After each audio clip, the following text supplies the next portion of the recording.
I mean, we're dudes, right? So like, yeah, relationship and we love her. And yes, of course, like, yeah. And we read and hear that everything is a soup for a woman. She's always, Alison Armstrong talks, she's always somehow concerned or considering with her diffuse awareness the relationship. And so what is that like for a woman who's in a feminine energy, right? The goal is to help her bloom into more femininity, to be safe to do that. What is that like for a woman to always be feeling into the relationship? I think that's why you hear women have these like catch sayings like, well, why wouldn't you know that? Or, just these assumptions about what relationship is supposed to be, because that is so true.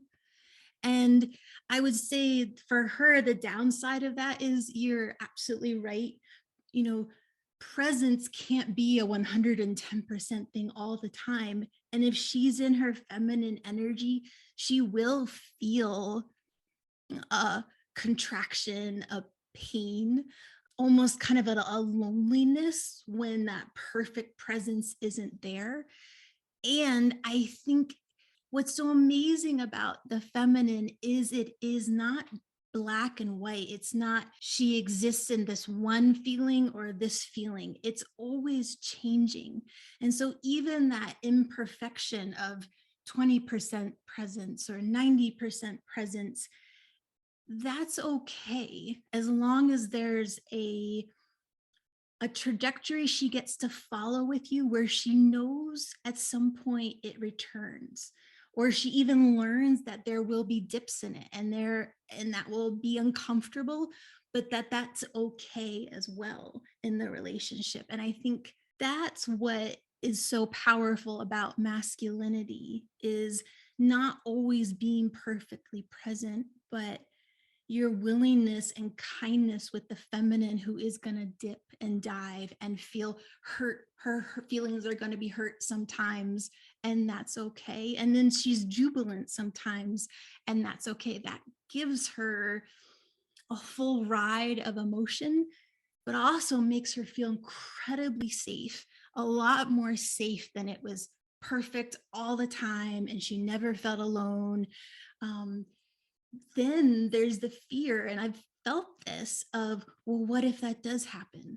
And the true joy of surrender and relationship is knowing that it will, and that's okay. And there will be another side to it, another side to the presence, the connection.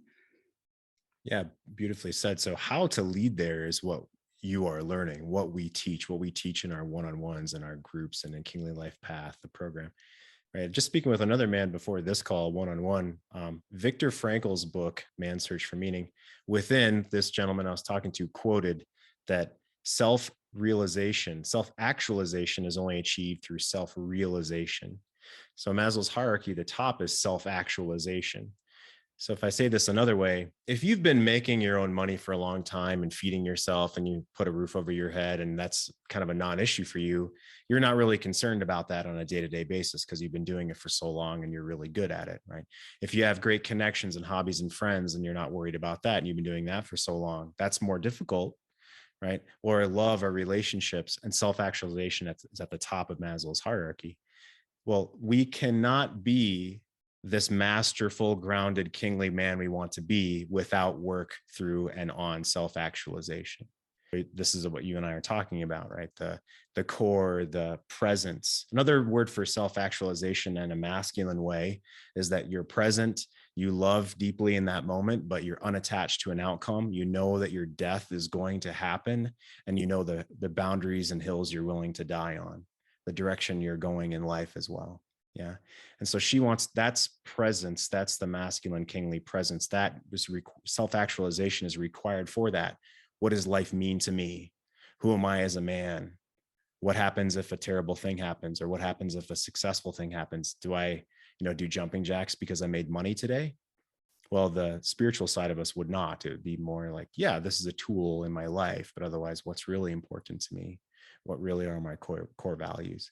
And so that presence, all of what I just described, it's we're human. So it's going to ebb and flow per what you said of the 20% or the 90%. And if it's always 100%, that's boring anyway, I think. I mean, like you could just be a monk and Would she really want to just be with a monk? I don't know, maybe. But most women want human experience and emotional range and adventure. How's that come across? Yeah, and that even, I mean, she's not going to be 100% feminine all the time. And she's going to ebb into the wounded feminine or get masculine sometimes. And for a woman to feel like that's also okay and part of the fabric of the relationship is that's a huge relief for her, and feels like that she can show you a lot of different flavors of herself. And Yeah. that's, I think, also exciting for women.